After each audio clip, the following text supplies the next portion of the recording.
Y a-t-il des observations sur ce texte? Alors, il faut que je prenne mes lunettes parce que j'ai un petit problème de... Monsieur le Président. Madame Lapouge. Monsieur le Président, Monsieur le Vice-président, mes chers collègues, nous examinons l'actualisation du règlement des transports, mais comme vous l'avez dit, les conditions actuelles de mise en œuvre sont pour la plupart pérennisées et nous n'avons pas de raison de nous y opposer. En revanche, j'aimerais m'arrêter quelques instants sur un enjeu dont il est fait état dans la délibération sur la pénurie de conducteurs d'autocars qui tend à menacer la bonne réalisation du service. D'ailleurs, de nombreux élus locaux ici en connaissent cette réalité. Pour tenter d'y remédier, vous esquissez un certain nombre de mesures dont le palier essentiel semble être la formation. Alors, effectivement, mais pour former de nouveaux conducteurs, encore faut-il qu'il y en ait la demande. Or, le principal écueil de ce métier est son manque d'attractivité, essentiellement pour deux raisons que vous ne traitez pas ou peu dans cette délibération. La première raison, c'est l'organisation hachée des journées de travail. Vous connaissez cette difficulté puisque vous évoquez dans le rapport la possibilité de proposer des temps de travail accrus aux conducteurs en privilégiant des logiques d'enchaînement de circuits de transport. Cette proposition serait une très bonne chose, mais on se rend vite compte que c'est difficile à mettre en place lorsque vous écrivez ensuite que cela implique de travailler avec les services de l'éducation nationale sur les horaires des établissements. Je crains malheureusement que les logiques transport ne dictent pas les horaires et ne les dicteront pas plus demain qu'aujourd'hui. Une piste qui n'est pas abordée non plus dans ce projet tient à la possibilité de grouper des marchés, ce qui permettrait aux conducteurs d'enchaîner le ramassage scolaire avec par exemple des sorties scolaires ou des activités scolaires. Est-ce un usage qui est déjà pratiqué ou peut-on l'envisager?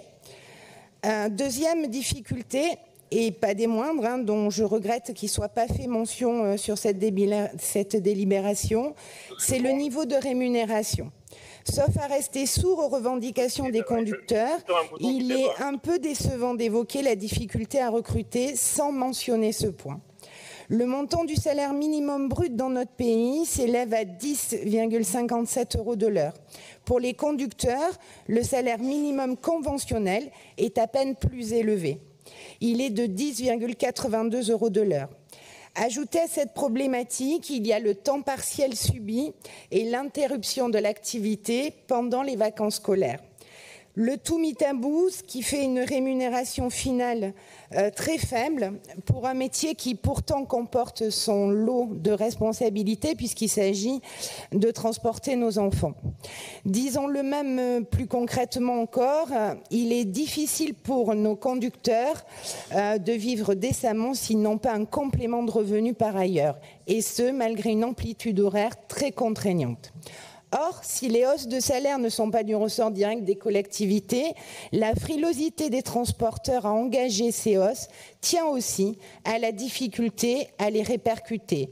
Effectivement, il est très difficile de les répercuter au moment de la négociation du contrat, car bien sûr, les collectivités vont avoir tendance à rechercher les coûts les plus faibles, et on peut le comprendre.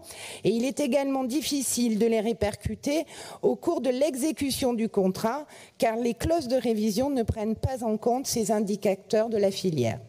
Alors, que fait-on? D'après cette délibération, en tous les cas, pas assez, d'autant que vous n'associez aucun indicateur de performance aux mesures proposées. J'espère bien avoir démontré que ces mesures sont insuffisantes pour pallier aux difficultés de recrutement. Je comprends bien les contraintes budgétaires qui sont les vôtres, mais tout est une affaire de priorité. Le fait est qu'on avance à grands pas vers une crise structurelle du secteur et ne nous pouvons pas, élus régionaux, nous contenter d'attendre que nos enfants en pâtissent, comme en ont pâti par exemple plusieurs centaines d'élèves de la région Grand Est à la rentrée dernière. Cela étant dit, Monsieur le Président, je vous confirme que nous voterons cette délibération, mais que nous souhaitons que la région se penche prioritairement sur cette problématique dans les semaines à venir.